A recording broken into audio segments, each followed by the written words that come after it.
the life of a one percenter. What is it like to be a member of one of the most notorious outlaw motorcycle clubs that ever existed? At a time where you're the underdog, no other chapters in any other states, no allies, just you and your brothers against the world. Any biker bar or club event you show up to could be your last. Scott Jr. Ereckson did just that. He put his everything into the club, his freedom, the love of his life, everything, just to say he was a member of the Mongols Motorcycle Club. Let's hear from the legend itself, Scott Jr. Ereckson. Full interview. I'm Scott Jr. Ereckson, and this is my story.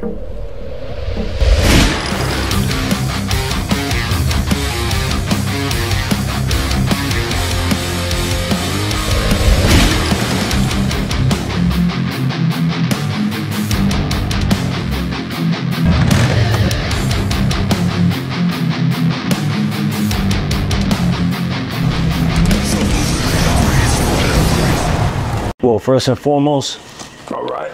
thank you for sitting down with me. It's truly an honor for me to sit down with somebody that I revere as a legend in the game.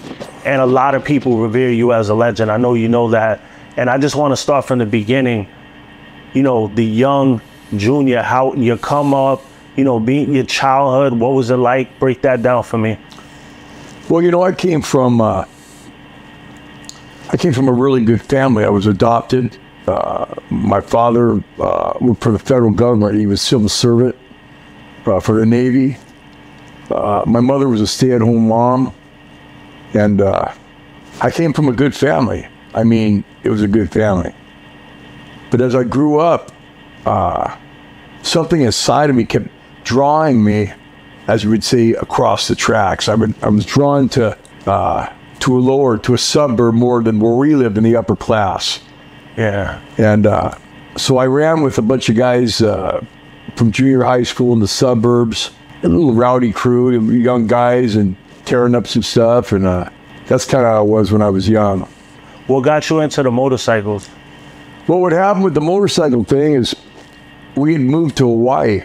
My dad had transferred out there, and he was working at Pearl Harbor at the time.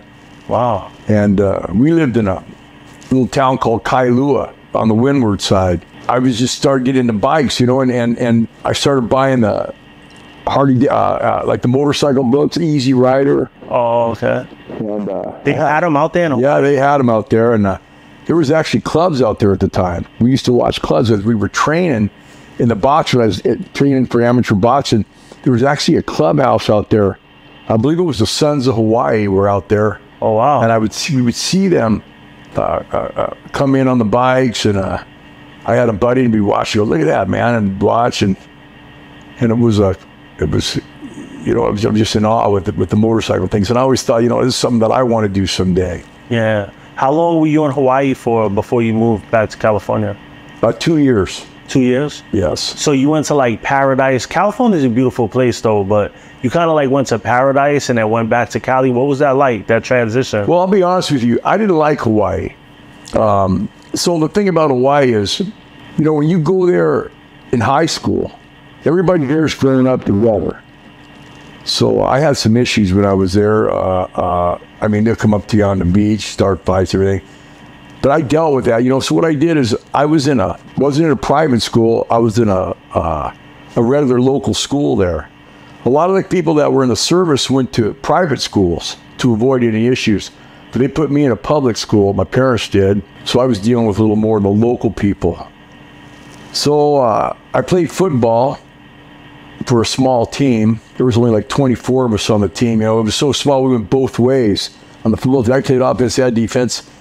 And once I made my way on that football team and started kicking some ass, I was accepted. But I had to wait till that before people were accepting me as one of them. Yeah. In your book, the way you articulated the first time you ever saw a motorcycle club member, break that down for the people who haven't read your book, The Unknown Mongol. It's so descriptive. Like the way you write is like you're in a movie. You see everything. You're so visual with the way you put it down. Tell me about that. Well, you know, the book starts out, we had gone to I had a buddy named Kurt that I'd grown up with since we were kids. Curtis Harwood was his name. He since passed. So we used to go out here to this little place and fish, and one day we were out there fishing, and in the distance I could hear this bike growling down the road. It was like a dirt road to get out there. So we were out there fishing, and I heard this dirt bike, and I told Kurt, I said, hey, you know, I think someone's coming. So we looked, and seen that Harley coming around the bend, and this guy was big. He was a big guy, biker dude, and we were about 14, and I said, I didn't know how to strike up a conversation with a guy like this, and neither did Kurt, so we grabbed the poles and kind of hid out. We went across back the road, kind of sat there in some bushes and was watching him. So this guy came up on the bike, got off, and we're watching this guy, and he parks, and he gets off the bike, and what he does, he walks out to the lake, and the first thing he does, he takes a piss. He takes a piss, and then he walks over to walks down a little bit and kind of kneels down and does a push-up, takes a drink out of the lake. Wasn't where he pissed, it was down a little bit. But then he takes the water, and he runs away out of the pool, and we're watching this guy, and I mean, there was no words. We were just watching. This is unbelievable. So gets off the bike, and as he walks to that water, we see that patch on his back. It says Mongols, California. And I'd heard of him, but I'd never seen him. So we watched, and he hid, and he got out, and he took out a buck knife. There was eyeball in this tree, and somebody lied. He was like, "There's carving, there's hammering." We're watching him. He's carving. He stepped back and looked at it a little bit, and carved, and it's carved, and finally he put that knife away and looked up at it, and took a look at it, and turned around and cranked that bike up and took off. So when he took off, I looked at Kurt and go, dude, what the hell just happened, right? And we were 14-year-old kids. Yeah. So we ran out there, and there it was in that tree. It says, Mongols MC, San Diego, it said, San Diego chapter. Wow. You know, to this day, I want to go back to that spot, and I want to find that carving, because it was in a eucalyptus tree. I know it's still there. Wow. I'd really like to take a picture of that. Yeah. That's an amazing story. So was it really like how they portray, like back in the days, there's a perception of the bikers where they lived on their bike. They didn't really work like that. They did whatever. Wow. That's fantasy, because you got to be able to like fund stuff. But they were just like constantly partying, riding, lived on the bike. You said he was about to water washing his face. So was it really like that in those days? I got to tell you, I made my patch. I full patched November 15th, 1980. And I turned 20 on August 3rd and started prospecting on the 16th of August. So it was almost 3 months to the day. It was a whole different gig. It was a whole different era. It was the cowboy days. You know, we did what we wanted. We went where we wanted. But you know, we were looking at a whole different thing. And we were the Mongols, which really at the time where we were, in my area, it was more of a neighborhood group. I mean, we were all from the same neighborhood, the guys that were in the club. Now, the Hells Angels in our area were also a neighborhood clique, basically. Some of our guys and some of their guys went to high school together. So they knew each other. You know, I mean, if you grew up in this area over here, say at Allied Gardens or Lakeside, you were probably going to be a Hells Angel. I mean, if you grew up in San Carlos or Santee, you were headed to be a Mongol. So it was a neighborhood thing. And the Hells Angels are always on TV, so they have that appeal to the people that are not in the clubs. That must have been rough at that time. You guys had to be like kind of like the rebels for going the way you did, right? Because you would think that like the movie stuff makes people want to get down with stuff, you know? So right. You were dealing with that dynamic at that time, right? I was, and you know, the thing was, is I had a bunch of high school friends, those guys I said that we were riding with and running with. When I came back from Hawaii, I still hooked up with some of them guys.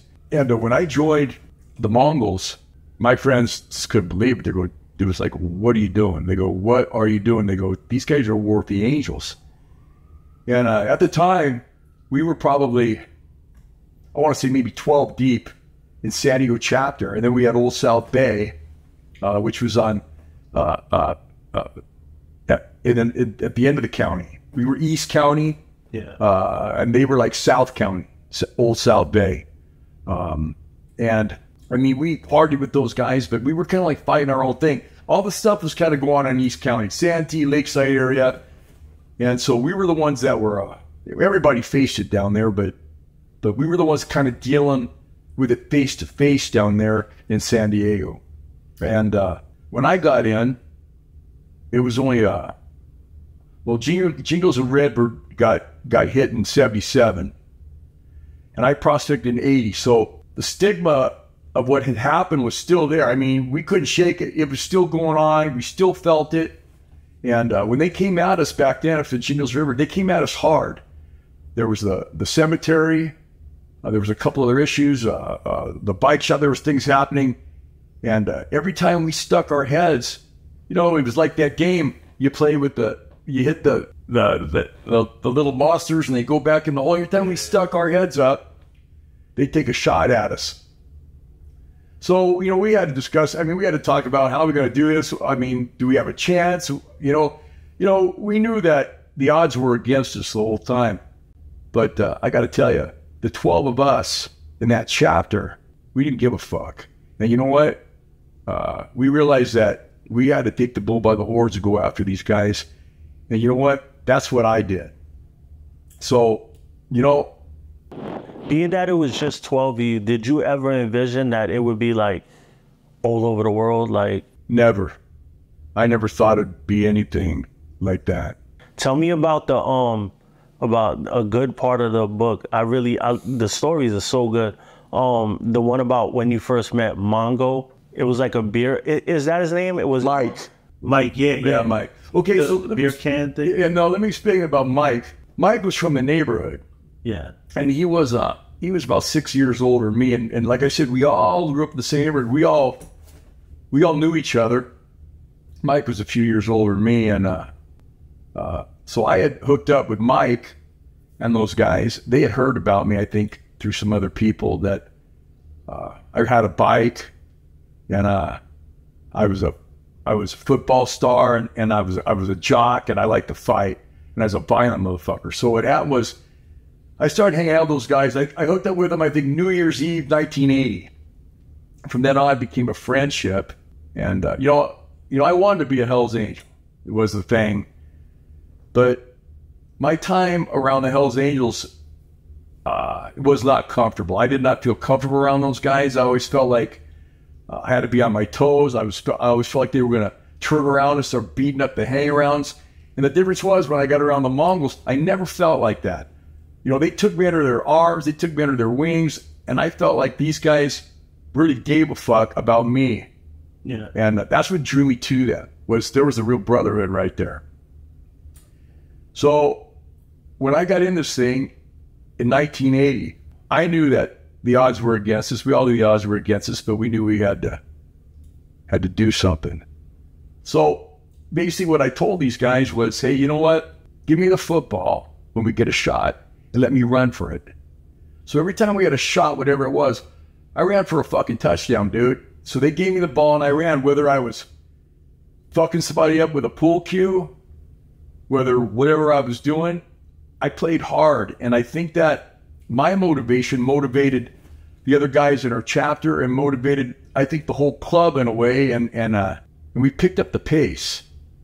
And even, I know I've heard George Christie even say in one of his videos, he says, these guys in the 80s, they were playing hardball. He goes, they were as mean as we were. They were doing the things, we had to start worrying, is what he says. And you know what? He's talking about us down there. Yeah.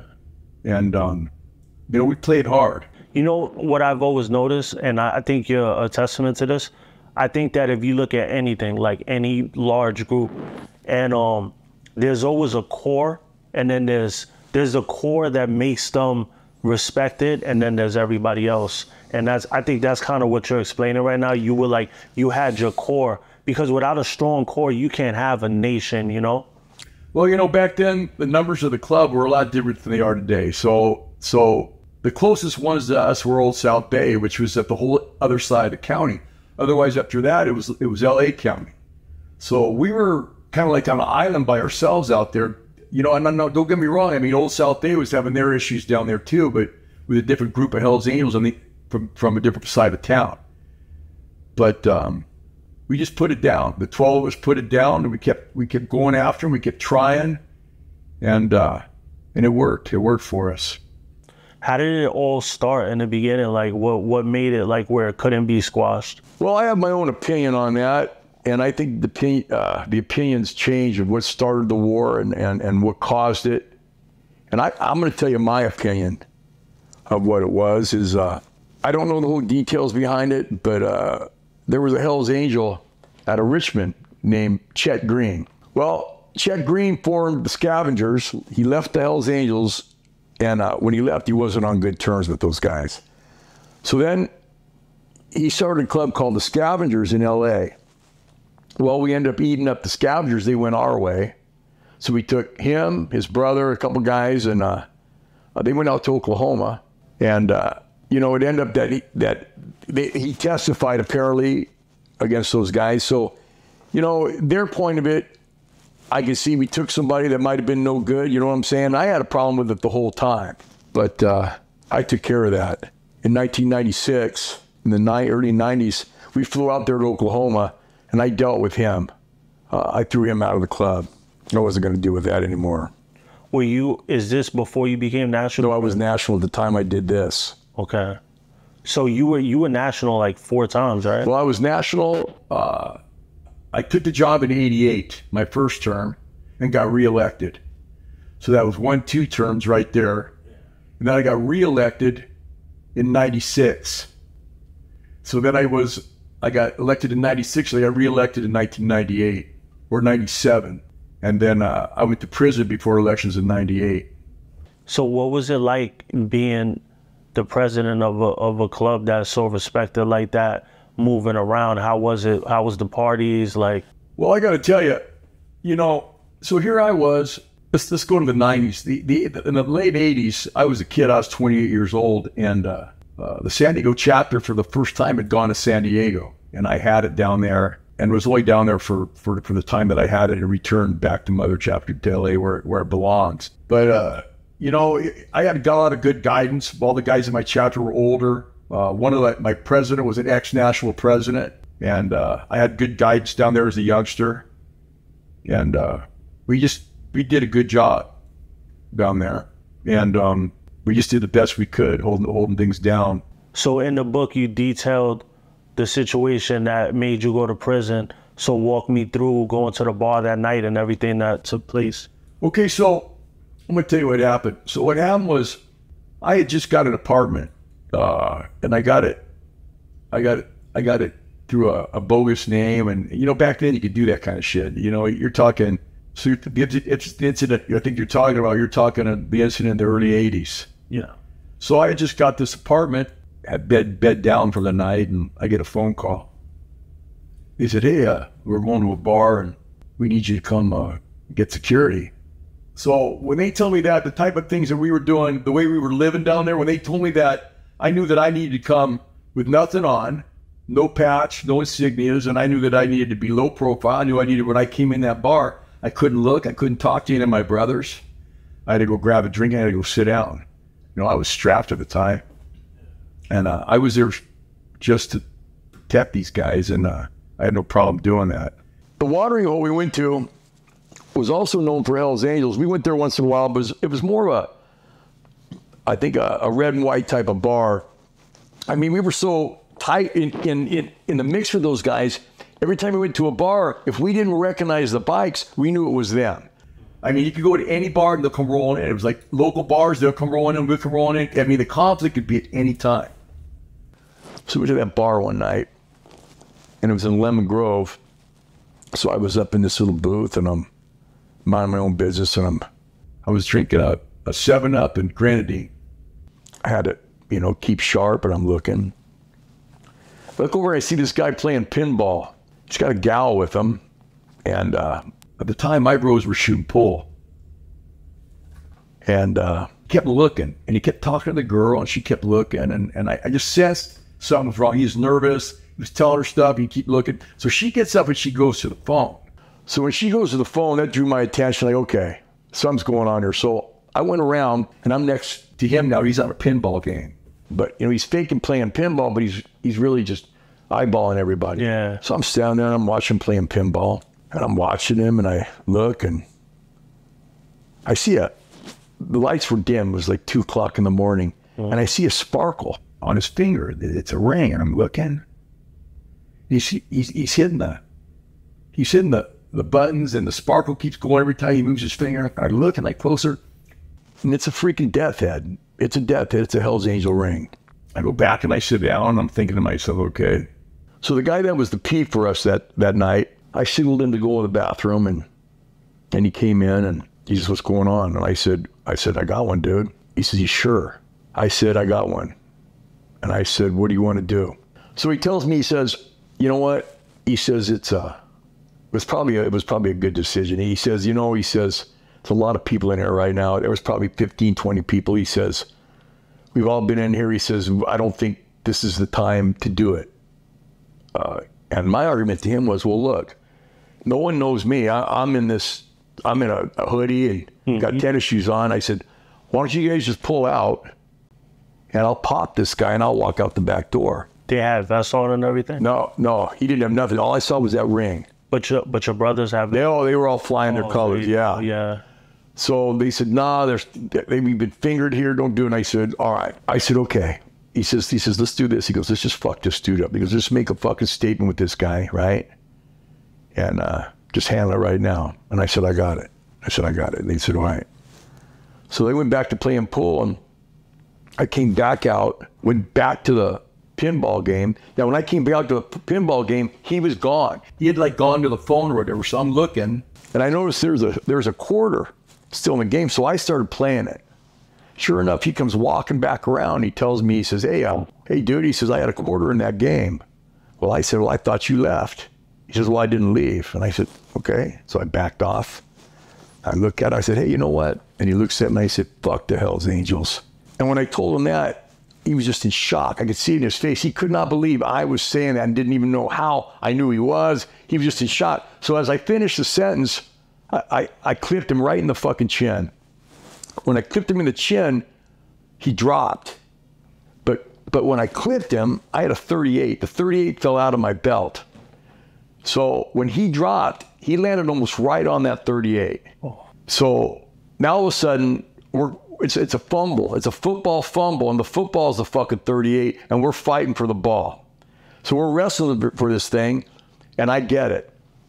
The minute I get it, he got up and he was trying to get the fuck out of there. He was yelling. He was going, no, and I had that gun out, and all these things were going through my mind. Don't do it. Do it. Don't do it. The only thing I could think about at that millisecond was everything that had brought us to this point with these guys. All the beatings, all them shooting at us, all the shit and Jingles and Redbeard, everything had come to a point in my mind. And you know what? I just pointed that gun, I let it fly, I let it rock. And the thing that was so unique about the incident, maybe it's got to do with death or death is going to happen, because I had the same feeling on a motorcycle crash, but everything went into slow motion frames on this thing. And I swear, everything was going so slow that I swear I saw the bullet leave the end of that gun. It was coming out that slow. Wow. So the bullet hit him, and it sped him. And as he was going towards the door, I guess he already was hit once. I fired another round, but I'm pretty sure that missed. As he was going for the door, one of our guys cracked him over the back with a bar stool. He went down. By this time, everybody was out the door. Everybody in the bar, our guys were out the door. Everybody in the bar was face down. And I walked up to him and let him have it again. And there's a way that they look. There's a way in their eyes. There's a color in their skin that when it happens, it's done. It was done. So, people ask me how I feel about that, and I'm going to explain. Looking back in retrospect, I feel bad about taking a life. I mean, it was a mother's son, but, we were at war, man. All I saw was an enemy. And it was something that had to happen at the time for our club to progress and to gain the respect that we needed to get. I mean, we didn't have any respect. We were such a small club. I mean, we were fighting locals. In fact, we were fighting cowboys in the bars. That they didn't have respect for us. We weren't well known. We were considered a neighborhood motorcycle club. And once this happened, people looked at us differently. So, like I said, am I happy that I did it? I don't know. But it had to happen. I'm glad it happened, and it happened. So once it happened, did you get locked up right there on the scene, or did it happen after? No. So what happened was we all went to that little apartment that I had rented, and the brothers were angry at the time with me. They're going, "Man, why did you do that?" And I just kept saying, you know, I don't know. It was just a reflex, and I said, I'm just tired. I said, I'm just tired of fucking with these dudes. I said, I'm sorry, you know, I just did it. And they said, dude, we got to figure out what we're going to do. So what happened was, we waited that night in the apartment because we didn't know for sure if the guy was dead. I knew he was dead because I could tell. They kept telling me, are you sure? Are you sure he's dead? I said, he's dead, dude. So we waited, and about 4 or 5 o'clock, the news came on, and it said that a Hell's Angel was slain at the so-and-so bar, and they thought it was another motorcycle club. I don't think they put our names out at the time. And so everybody kind of took off. I think we took off. I took off to Oklahoma at the time and changed my name. I had a connection out there and got a new ID and was running with the brothers out there in Tulsa. So I was out there probably for 6 months, and they caught wind of what was going on, and then they started kicking in doors in Oklahoma looking for me. So then I had left from Oklahoma to Texas, and I got notice from the club at the time through a go-between that they had already got an attorney, and they had somehow pretty much discussed a deal. The deal was for me to come back in, and they were going to try to get me a manslaughter for this thing. So what I did is I talked about it and discussed it with a few people, and went ahead and turned myself in. So when I got back in, all the brothers were there, the brothers that were with me that night. And I told those guys, I said, look, I did this shit. I said, beknownst to you guys knowing about it. I said, you told me not to. I said, I did it. I said, I'll take the rap. And the guy was impressed at the time. Tells me, he says, you know what you're doing? I said, yeah. He says, you're in a fucking life sentence.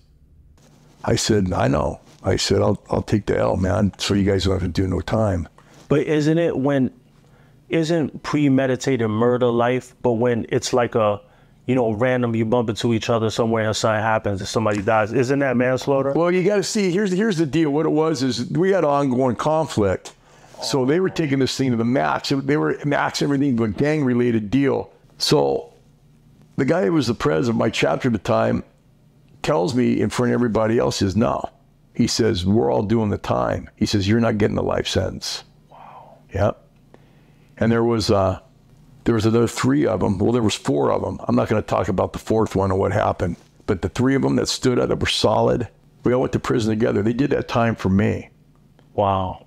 And I mean, I can't utmost display of brotherhood. That's like 1 in a million. I don't even think like any, like how many people do you really hear do that, No, and these guys all did, I got the most amount of time on that. I did 8 years. I think the Prez got 6. The other 2 guys got 4. And you know what?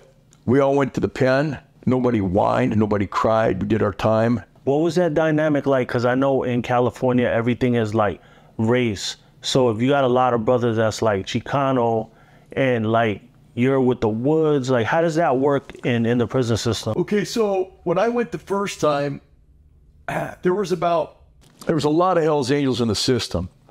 You're talking about the state of California.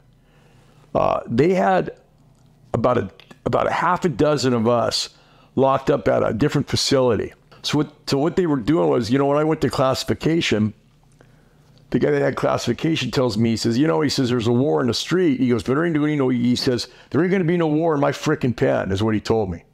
So what they did is they had us There's about 7 or 8 of us at one institution. We kept us separated from the other guys. Now, while I was there, they had sent a couple of sleepers to try and hit me when I was in there. So, but we had the thing, there were so many of us there, we had people in all the work in, we had people here, people there. So as soon as this guy hit the yard, we knew about it. So we told those guys, send him to our yard.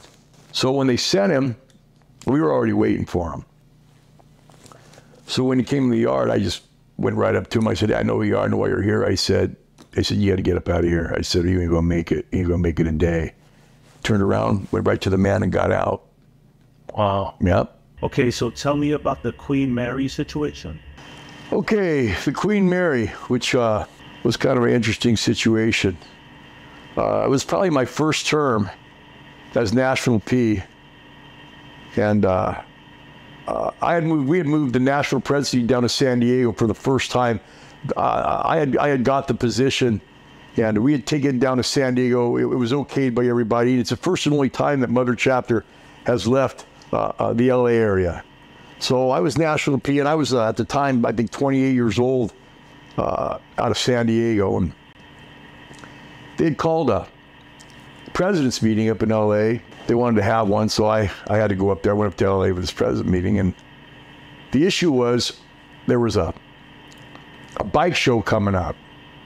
It was called the Easy Rider Bike Show. It was going to be held at the Queen Mary.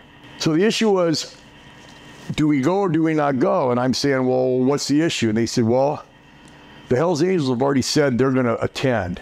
And I'm saying, okay. So another brother who was adamant about going, another president, says, we got to go to this thing. He says, Long Beach is our turf, man. This is where we are. We have a chapter in Long Beach. It's ours. The Queen Mary's in Long Beach, and we have to go. What I do is I bring it to a vote. And like I said, I don't think everybody was 100% for it, but the majority was. We had a majority vote to go. So we discussed it about going, and we weren't sure how many of those guys were going to be there. At the time, our club wasn't real large at the time. I mean, maybe, we might have had maybe 100 guys at the time. And you're talking late 80s, and we were still coming up and earning our respect and everything. Anyway, so they decide we're going to go. We all decide we're going to go with the Queen Mary. So the day comes. So we get everybody at the clubhouse.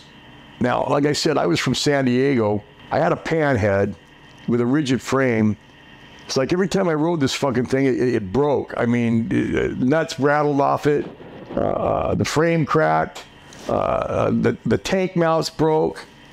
So at the time of this run of the Queen Mary, my bike wasn't up. So I had to drive. I caged it down there with my girlfriend. I caged it down there and had this meeting. So we all got in there and walking around the meeting before we left for the run, and it was quiet. I could tell everybody was thinking about it. You could have heard a pin drop. So we had a couple of people we had sent ahead of us. So I kept saying, did you get a phone call yet? I want a head count. I said, I want a head count of how many of those guys are there. So I said, we're calling. We can't get a call. I said, get a call. So we finally got a call, and they were estimating there was at least 50 of them there, 50 Angels.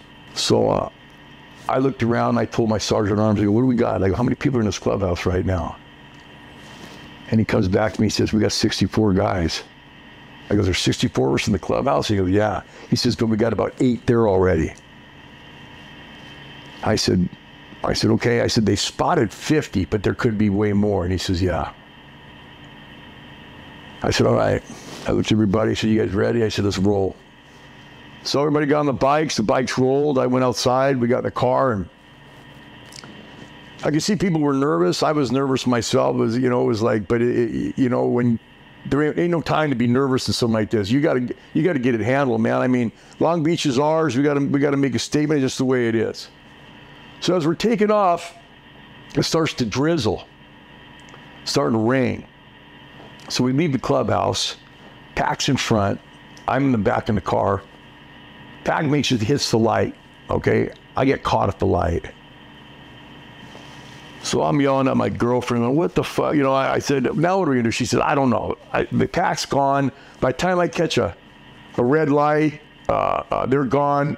So all I know is I got to get on the 710. I'm heading down the 710. I go, I can't even see the pack. I don't know where they're at. So I get off the freeway and I said, I need to get to the Queen Mary. The guy at the gas station says, well, he says, just go out to 710. He says, you'll see all the turn off the lights and everything, right? For the turn off for the boat. And I said, all right. So we got out there and we found it. So we go pull in the parking lot and I'm looking. So where the hell are these guys at? You know, where's my guys? And parking lot's so big. I mean, it was an easy rider bike show. There were thousands of people there. You know, there's people on the inside, people on the outside trying to get in. It was a big event. So as we come into the entrance, the gate, you know, where you got to pay in the arms there, you're driving through, I see about 5 Hells Angels at the gate. And I'm thinking, okay, they're at the gate. So we make it through the gate. We go to park, so I'm still looking for my brothers, right? It's like, where are these guys? Anyway. So I park the car and I get out and I put on my patch. And the girlfriend I had at the time looks at me and says, are you sure you want to do that? I said, what do you mean? She says, I mean, you're by yourself, dude. There's nobody around. I said, fuck yeah. I said, I am who I am. I said, I'm wearing my patch. So we took off walking and she goes, well, where are we going to go? I said, just head to the ticket booth because they're going to be buying tickets is where they're going to be at the ticket booth. So we got to the ticket booth, and as we're walking to the ticket booth, I catch a brother. Brother comes running over. Brother named Woody comes running over, and at the time he's a prospect. Woody says, hey, he comes up to me, he says, hey man, he says, there's the man's behind us. So when he tells me that, the first thing I think is there's a cop walking behind us, and I said, I get it, you know, yeah, I said, don't worry about it. So we catch up a couple more stragglers. Here's another brother. Hey, another brother comes up. Another brother. Oh, hey, Junior comes up over here. So now we're in a crew of maybe 7 guys that are walking as a group towards this ticket booth. So the prospect, Woody tells me, hey, he's still there, man. So what happens is, as I get to the stairs, I turn, I look, and it's a Hell's Angel. And I'm going, okay, it's a Hell's Angel. I go, one dude, I go, ain't going to be a problem. So what I do is, I back against the wall, and I put everybody against the wall, and I face him. Now, when I face him, there's a crowd of people there. Everybody starts dissipating. As they start dissipating, I see what I'm up against. There's about 35 of these dudes, maybe more. I'd say at least 35. So the guy in front of me that had followed us up there is real jumpy. And he tells me, and so I already know what's going to happen, right?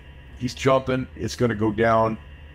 Right now I'm thinking, how am I going to handle this? I said, I got about 6 dudes, or about 35 of them, and I'm thinking, I got a split second with thing. I'm thinking this thing will come out well. But I'm thinking, this is it. It'll be a make it or break it. For me as a president and for us as a club. So I look at this guy and I said, you know what? I go, fuck you. I go, come get some of this. And I rushed him. So as I took off rushing the guy, his eyes lit up and he took off, and he took off opposite direction, but there was a guy behind him, size of a fucking bull, came at me. So he sidestepped, the guy behind him came at me, and we hit like two fucking pit bulls, chest to chest, and hit the fucking ground.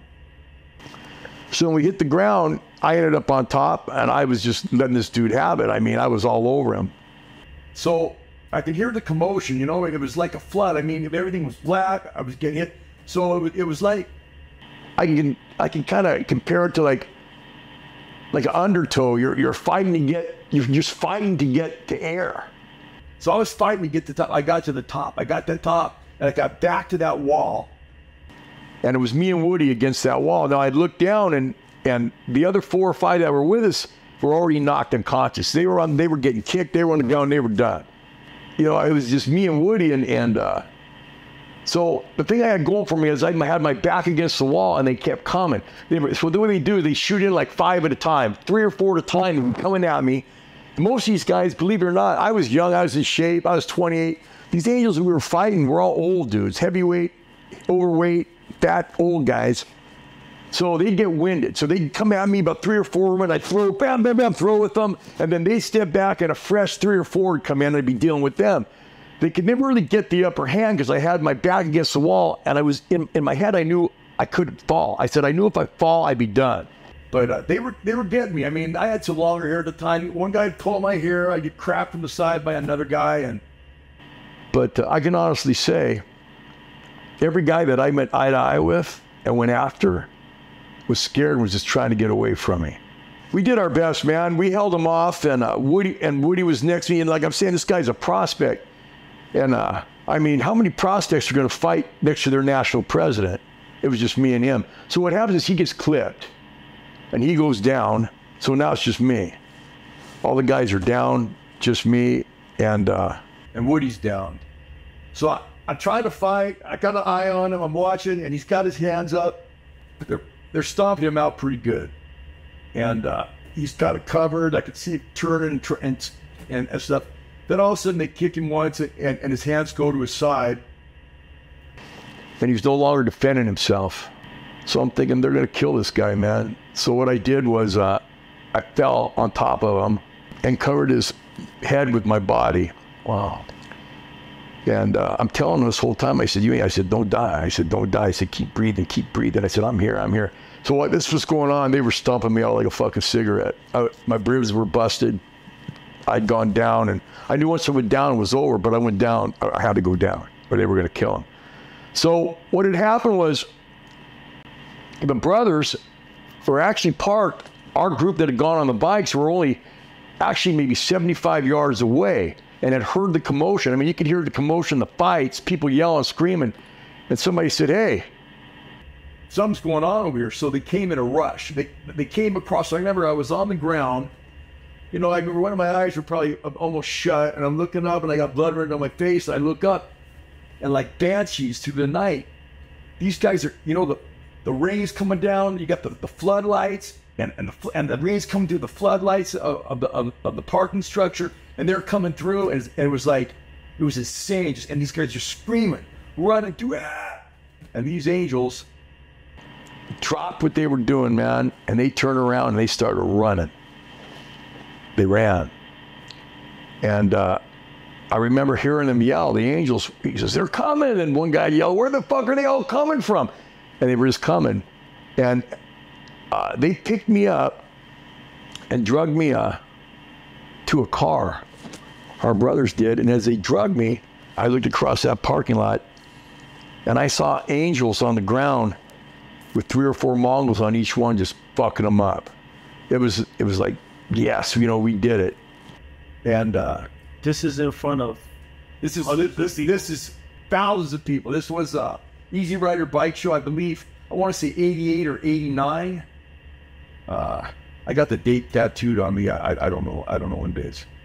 But you know, after this incident, it took us all to a different level. It took our club to a different level. Everybody that knew us, it put us at a different level, and the eyes of the Hells Angels put us at a different level.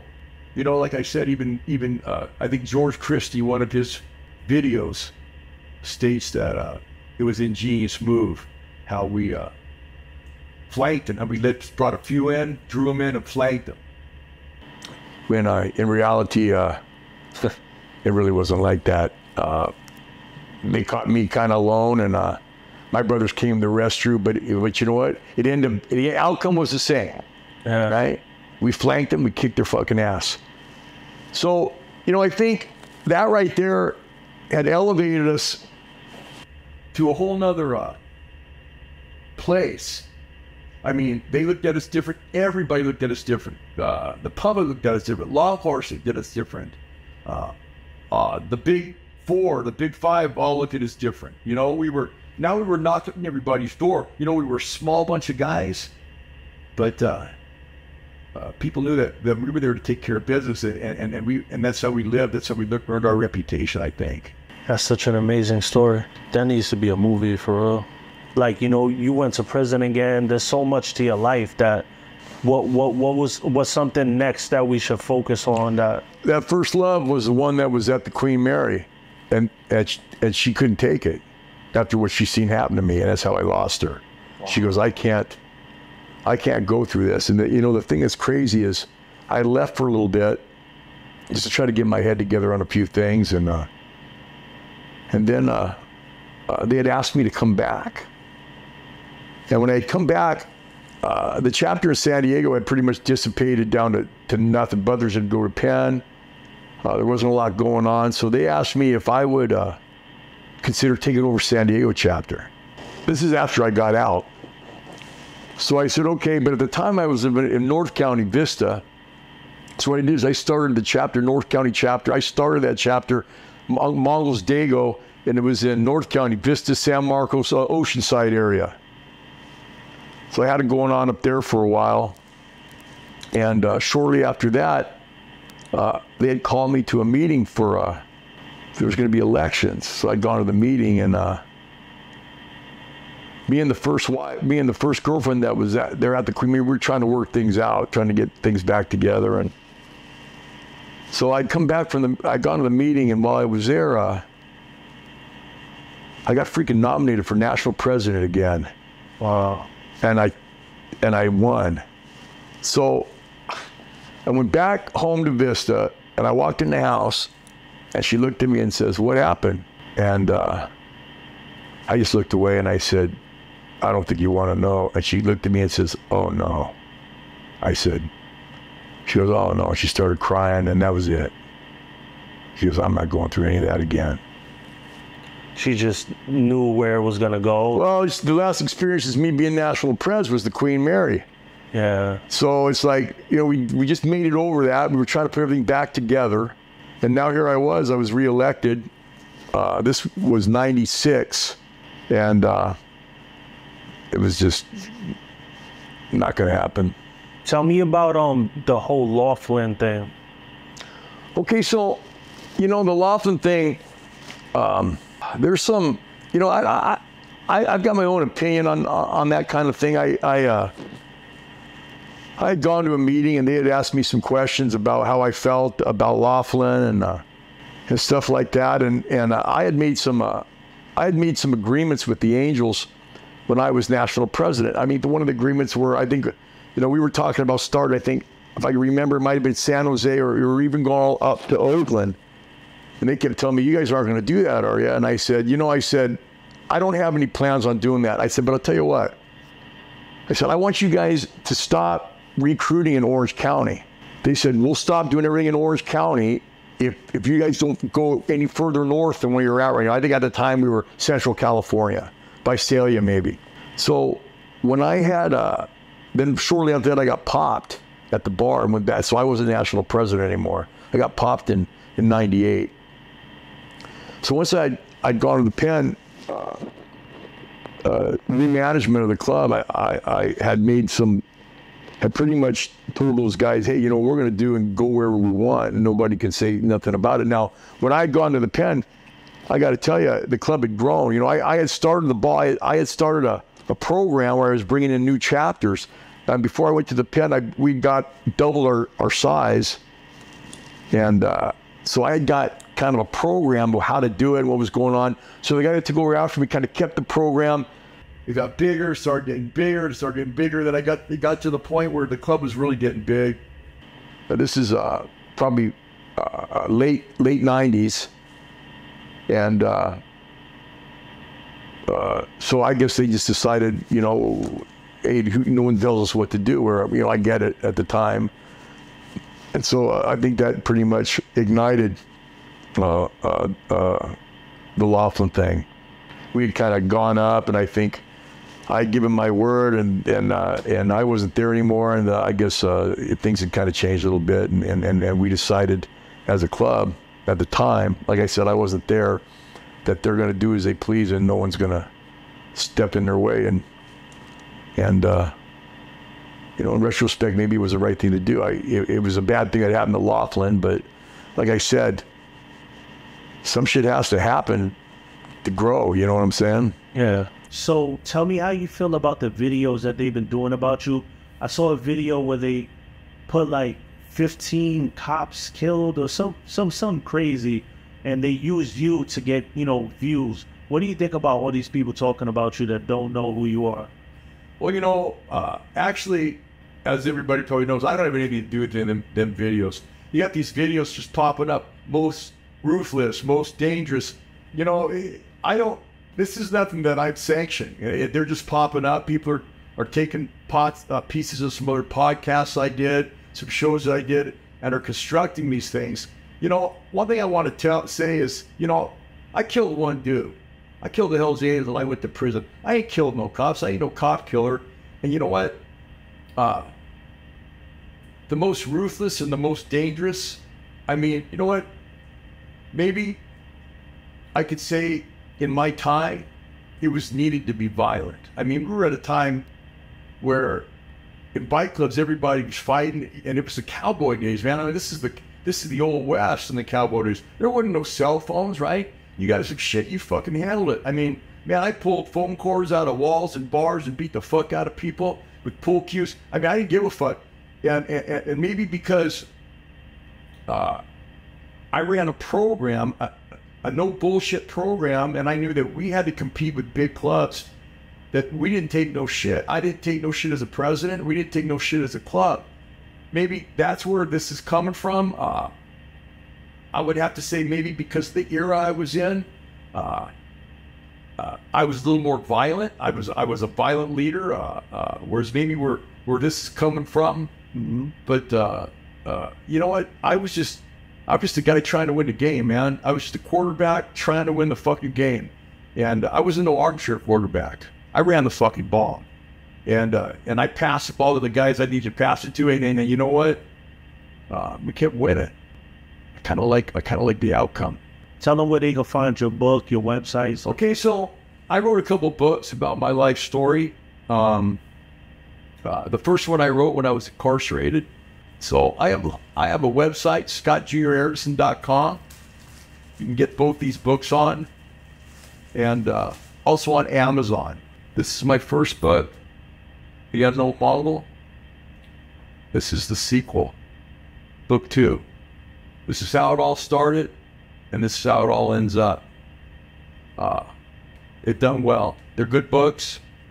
I've been as honest as I can, and I told it like it happened. I'm not making up no bullshit. I told it like it happened. That's what I respect about you too, is that you say your negatives and your positives. You just keep it real all the way across the board. I appreciate you sitting down with me, and like, just an honor to me to sit down with the legends. You know, I thank you so much for that. Sure, I enjoyed it.